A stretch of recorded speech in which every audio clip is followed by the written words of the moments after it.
പാർട്ടിയുടെ മുതിർന്ന കേരളത്തിലെ നേതാവും സംസ്ഥാന ഉപാധ്യക്ഷയുമായിട്ടുള്ള ശ്രീമതി ശോഭാ സുരേന്ദ്രൻ ഉൾപ്പെടെ ഞങ്ങളെല്ലാവരും ഇവിടെ എത്തിയിട്ടുണ്ട്. കഴിഞ്ഞ ദിവസം ഞാനിവിടെ നിങ്ങളെല്ലാവരെയും നേരിട്ട് വന്ന് കണ്ടിരുന്നു. അന്ന് ഞാൻ പ്രതീക്ഷിച്ചത് ബഹുമാന്യനായിട്ടുള്ള മുഖ്യമന്ത്രി ഈ പ്രശ്നത്തിൽ ഇടപെടുമെന്ന് തന്നെയാണ്. കാരണം കേരളത്തിലെ സഹോദരിമാർ, സ്ത്രീകളായിട്ടുള്ള ആളുകൾ പൊരുമയിലിൽ സെക്രട്ടേറിയറ്റിന്റെ മുന്നിൽ ദിവസങ്ങളായിട്ടിരിക്കുമ്പോൾ മനസ്സാക്ഷിയുള്ള ഒരു ഭരണാധികാരിക്കും അത് കണ്ടില്ല എന്ന് നടിക്കാനാവില്ല. പിണറായി വിജയനോട് ഞാൻ പറയാൻ ആഗ്രഹിക്കുന്നത്, പരാക്രമം സ്ത്രീകളോടല്ല വേണ്ടത്. പക്ഷേ അന്ന് നിങ്ങളെയൊക്കെ വന്ന് കണ്ടതിന് ശേഷം ഈ പ്രശ്നത്തിൽ മുഖ്യമന്ത്രി ഇടപെടും എന്നുള്ള ഞങ്ങളുടെ പ്രതീക്ഷ, ആ പ്രതീക്ഷ അതിനുശേഷമുണ്ടായിട്ടുള്ള പ്രസ്താവനകൾ കണ്ടപ്പോ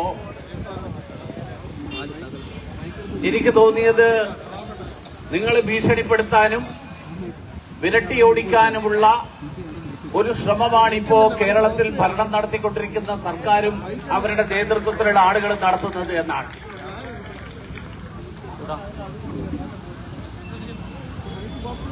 എളമരം കരീം എന്ന് പറയുന്ന ഒരു മഹാൻ, അദ്ദേഹം തൊഴിലാളി നേതാവാണെന്നാണ് പറയുന്നത്. അദ്ദേഹം പറയുന്നത്, ഈ ഇവിടെ സമരം നടത്തുന്ന ആളുകള് ഒരു ഈർക്കിലി പാർട്ടിയുടെ നേതൃത്വത്തിലാണ് സമരം നടത്തുന്നതെന്നാണ്. കരീമിനോട് എനിക്ക് ചോദിക്കാനുള്ളത്, ഈർക്കിലി പാർട്ടിയാണെങ്കിൽ എന്തിനാ നിങ്ങൾക്ക് ഇത്ര വേവലാതി?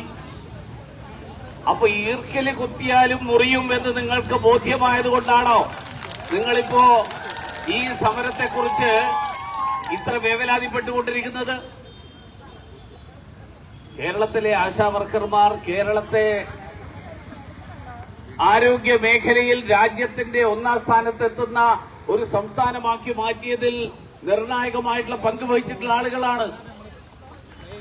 നമ്മളെല്ലാവരും ജീവനോടുകൂടി കോവിഡിനെ അതിജീവിച്ചുകൊണ്ട് ഇവിടെ ഇരിക്കുന്നത് ആ കാലത്ത് ആശാവർക്കർമാർ നടത്തിയിട്ടുള്ള പരിശ്രമം, അശ്രാന്തമായിട്ടുള്ള പരിശ്രമം, ജീവൻ പോലും പണയപ്പെടുത്തിക്കൊണ്ട് സ്വന്തം വീട്ടിൽ കുഞ്ഞുങ്ങളെയും ഭർത്താവിനെയും വീട്ടിലാക്കി അവരുടെ ജീവിതം എങ്ങനെയാവും എന്നുള്ളതിനെ കുറിച്ച് പോലും പരിഗണിക്കാതെ ഈ രാജ്യത്തെ, ഈ സംസ്ഥാനത്തെ ജനങ്ങളുടെ അവരുടെ ആരോഗ്യം സംരക്ഷിക്കാൻ വേണ്ടിയിട്ട് ഇറങ്ങിപ്പുറപ്പെട്ടതുകൊണ്ടാണ് ഈ രാജ്യത്ത് കോവിഡ് മരണങ്ങൾ ലോകത്തിലെ മറ്റു പല രാജ്യങ്ങളുമായിട്ട് താരതമ്യം ചെയ്യുമ്പോൾ അത്രയും ഉണ്ടാകാതിരുന്നത്. അതുകൊണ്ട് ആശാവർക്കർമാരുടെ കാര്യത്തിൽ അവർ സമരം ചെയ്യുമ്പോൾ അവരെ ഭീഷണിപ്പെടുത്തിയും വിരട്ടിയും അവരെ എഴുന്നേൽപ്പിക്കാൻ വേണ്ടിയിട്ട് ഇവിടെ നിന്ന് ഓടിക്കാൻ വേണ്ടിയിട്ടുള്ള ശ്രമം നടക്കുന്നു എന്നുള്ളത് തിരിച്ചറിഞ്ഞുകൊണ്ട് തന്നെയാണ് ഞങ്ങൾ ഇന്ന് വീണ്ടും വന്നിരിക്കുന്നത്. അല്ലായിരുന്നെങ്കിൽ ഞാൻ അന്ന് വന്ന് കണ്ട് ബാക്കിയുള്ള തുടർ നടപടികൾ എന്തൊക്കെയാണ് വേണ്ടത് അതിലേക്ക് ഞങ്ങൾ തിരിഞ്ഞേനെ. പക്ഷെ അങ്ങനെ ബുദ്ധിമുട്ട് അനുഭവിക്കുന്ന സ്ത്രീകൾ, കാരണം എളമരം കരീമിനെ അതിന് മനസ്സിലാവില്ല, എനിക്കറിയാം. ശ്രീ സദാനന്ദൻ ഇവിടെ ഇന്നലെ കഴിഞ്ഞ ദിവസം ഉണ്ടായിരുന്നു. കുഴപ്പമില്ല, അദ്ദേഹത്തിന് വളരെ വ്യക്തമായിട്ട് അറിയാം. എളമരം കരീം എന്ന് പറയുന്ന മഹാൻ തൊഴിലാളി നേതാവാണ്. അദ്ദേഹം ഉണ്ടാക്കിയ ആസ്തികൾ എത്ര കോടിയുടേതാണെന്ന് കോഴിക്കോടുകാർക്കറിയാം. തൊഴിലാളി പ്രവർത്തനത്തിലൂടെ ഇവിടെ ഇരിക്കുന്ന ആളുകൾ അർദ്ധപട്ടിണിക്കാരായിട്ടുള്ള ആളുകളാണ്. അതുകൊണ്ട് അർദ്ധപട്ടിണിക്കാരോട് തൊഴിലാളി നേതാവായിട്ട് കോടികൾ ഉണ്ടാക്കിയ ആളുകൾക്ക് പുച്ഛം തോന്നുന്നത് എനിക്ക് മനസ്സിലാക്കാം. ആ പുച്ഛമാണ് എളമരം കരീം അദ്ദേഹത്തിന്റെ ലേഖനത്തിലൂടെ പ്രകടിപ്പിക്കുന്നത്. അദ്ദേഹം പറയുന്നത് കേന്ദ്രം തരാത്തത് കൊണ്ടാണെന്നാണ്. ഒരു ചൊല്ലുണ്ട്, ആർക്ക് ബാധ വന്നാലും കോഴിക്കാണ് ഇരിക്കപ്പൊറുതിയില്ലാത്തത്. അതുപോലെ കേരളത്തിൽ ആര് സമരം ചെയ്തു കഴിഞ്ഞാലും കുറ്റം മുഴുവൻ കേന്ദ്രത്തിന്റെ തലയിലാണ്. എളമരം കരീം പറയുന്നത് 468 കോടി കിട്ടാനുണ്ടെന്നാണ്. സംസ്ഥാന ആരോഗ്യമന്ത്രി കഴിഞ്ഞ ദിവസം നിങ്ങൾ സമരം തുടങ്ങിയപ്പോൾ പറഞ്ഞത് 100 കോടി കിട്ടാനുള്ളതാണ്. ശ്രീ NK പ്രേമചന്ദ്രൻ കഴിഞ്ഞ ഫെബ്രുവരി മാസത്തിൽ ഈ ഫെബ്രുവരിയിൽ പാർലമെന്റിൽ ചോദിച്ച ചോദ്യത്തിന് കേന്ദ്ര ആരോഗ്യമന്ത്രി നൽകിയ മറുപടിയിൽ 913 കോടിയിൽ 913 കോടിയിൽ 815 കോടി കൊടുത്തു. 97 കോടി കൊടുക്കാൻ ബാക്കിയുണ്ട്. ഇനി മാസം ഇത് പറയുമ്പോൾ 2 മാസം ബാക്കിയുണ്ട്. മാർച്ച് മാസം അവസാനം വരെയുള്ള കണക്കാണ് 2024-25 കണക്ക്. കേന്ദ്രത്തിന്റെ തലയിൽ കെട്ടിവെച്ചുകൊണ്ട് കേരള സർക്കാരിലെ ആരോഗ്യ വകുപ്പിന്റെ കീഴിൽ വിവിധ ചുമതലകൾ നിർവഹിക്കുന്ന ആശാ വർക്കർമാരെ അവർക്ക് അർഹമായിട്ടുള്ള വേതനം നൽകാത്തതിന്റെ ഉത്തരവാദിത്തം കേന്ദ്രത്തിന്റെ തലയിൽ കെട്ടിവെച്ച് ഇതിനെ ഒരു കേന്ദ്രവിരുദ്ധ സമരമാക്കാൻ വേണ്ടിയിട്ട്, കേന്ദ്രവിരുദ്ധ സമരമാണെങ്കിൽ നിങ്ങൾ എന്തിനാ ഈ സമരത്തെ ആക്ഷേപിക്കുന്നത്? ഞങ്ങളല്ലേ ആക്ഷേപിക്കേണ്ടത്? ഇത് കേന്ദ്രവിരുദ്ധ സമരമാണെങ്കിൽ ഭാരതീയ ജനതാ പാർട്ടിക്കാർ പറഞ്ഞേ ഇത് രാഷ്ട്രീയ സമരമാണെന്ന്. ഞങ്ങൾ പറയുന്നില്ല. പറയുന്നത് CITUവിന്റെ നേതാക്കന്മാരാണ്, മാർക്സിസ്റ്റ് പാർട്ടിയുടെ നേതാക്കന്മാരാണ്. അവരാണ് പറയുന്നത് ഇത് രാഷ്ട്രീയ സമരമാണെന്ന്. ഞങ്ങൾ ഒരിക്കലും പറഞ്ഞിട്ടില്ല.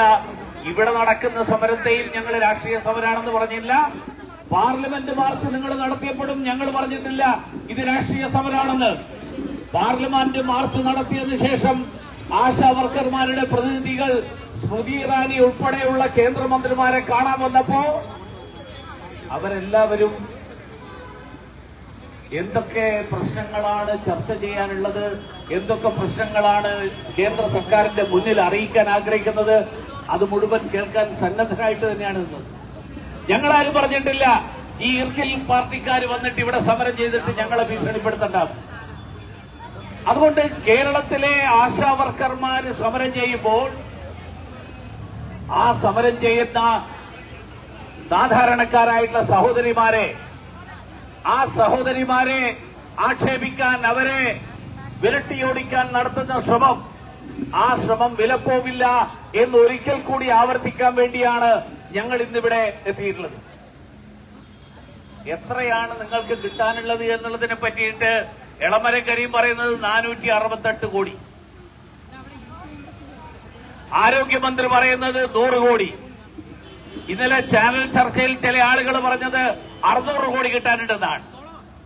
കാരണം കള്ളക്കഥ പറയുമ്പോ എല്ലാവർക്കും ഒരേപോലെ കഥ പറയാൻ കഴിയില്ല.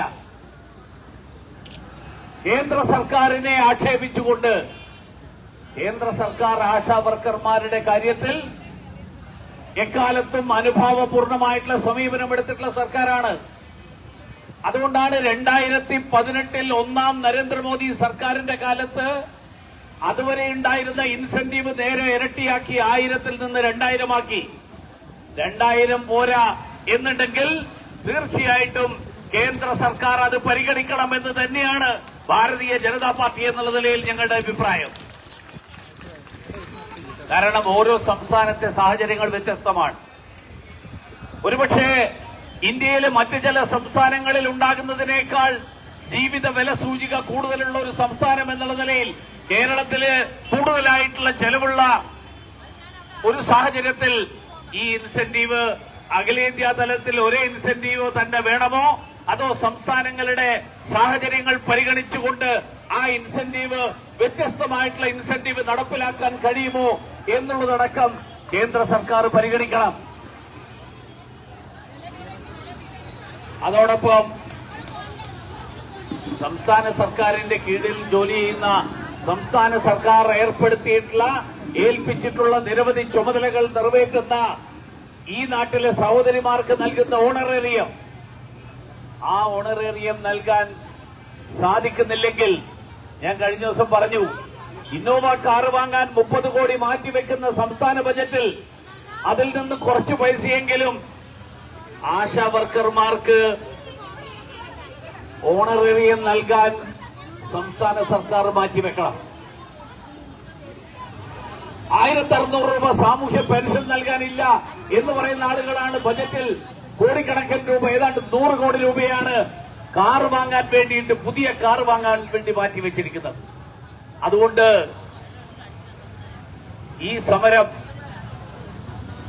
സമരം നീതിക്ക് വേണ്ടിയിട്ടുള്ള സമരമാണ്. ഈ സമരം രാഷ്ട്രീയ പ്രേരിതമായിട്ടുള്ള സമരമാണ് എന്ന് ഞങ്ങൾക്ക് അഭിപ്രായമില്ല. ഈ സമരം ആരെയും അട്ടിമറിക്കാനുള്ള സമരമാണ് എന്ന് കേരളത്തിന്റെ മുഖ്യമന്ത്രിയും അദ്ദേഹത്തിന്റെ കൂട്ടുകാരും കരുതരുത്. പകരം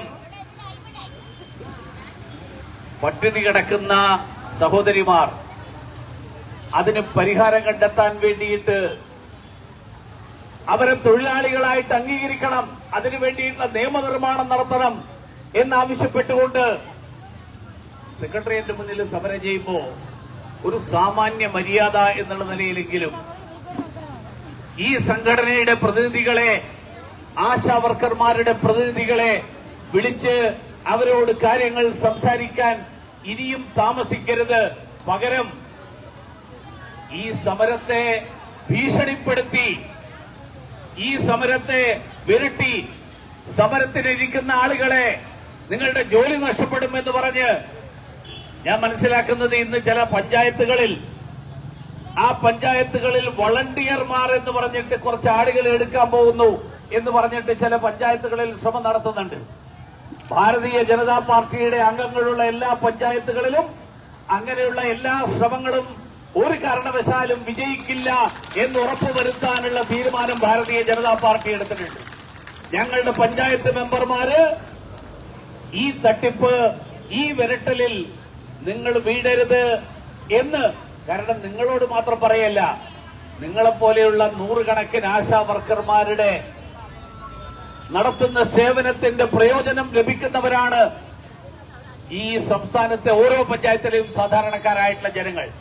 അവർക്ക് വേണ്ടിയിട്ട് ഈ വളണ്ടിയർമാരുടെ പേര് പറഞ്ഞുകൊണ്ട് നിങ്ങൾക്കെതിരായിട്ട് നടത്തുന്ന ഭീഷണി, ആ ഭീഷണി വിലപ്പോവില്ല എന്ന് അതത് പഞ്ചായത്തുകളിൽ ബന്ധപ്പെട്ട ആളുകളെ അറിയിക്കാൻ കൂടി ഭാരതീയ ജനതാ പാർട്ടിയുടെ അംഗങ്ങൾ അതിനു വേണ്ടിയിട്ടുള്ള ശ്രമം നടത്തും എന്നുകൂടി സൂചിപ്പിച്ചുകൊണ്ട് ഒരിക്കൽ കൂടി ഞാൻ ആവർത്തിക്കുകയാണ്, ഞാനിപ്പോഴും എന്റെ പ്രതീക്ഷ കൈവിട്ടിട്ടില്ല. മുഖ്യമന്ത്രി അന്ന് വന്ന് പറഞ്ഞ് ഇവിടുത്തെ ആശാ വർക്കർമാരെ നേരിട്ട് കാണാൻ സന്നദ്ധരാകണം. ഇതിൽ ദുരഭിമാനം മാറ്റിവെച്ചുകൊണ്ട്, അദ്ദേഹം സംസ്ഥാനത്തിന്റെ മുഖ്യമന്ത്രിയാണ്, അദ്ദേഹം ഇത് ഒരു അഭിമാന പ്രശ്നമായിട്ട് കാണരുത്. അതുകൊണ്ട് ഈ ദുരഭിമാനം മാറ്റിവെച്ചുകൊണ്ട് ആശാ വർക്കർമാർ നേരിടുന്ന പ്രശ്നങ്ങളെക്കുറിച്ച് അവരുമായിട്ട് ചർച്ച നടത്താൻ സന്നദ്ധനാകണം.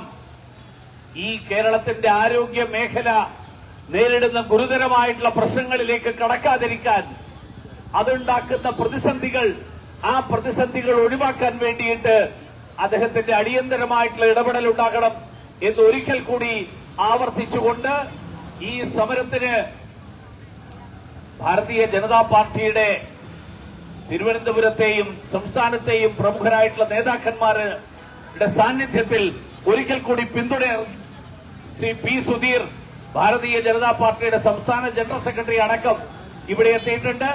അദ്ദേഹം ഉൾപ്പെടെയുള്ള മുഴുവൻ നേതാക്കന്മാരുടെയും പിന്തുണ ഒരിക്കൽ കൂടി അറിയിച്ചുകൊണ്ട് ഞാൻ എന്റെ വാക്കുകൾ അവസാനിപ്പിക്കുന്നു. എല്ലാവർക്കും നമസ്കാരം.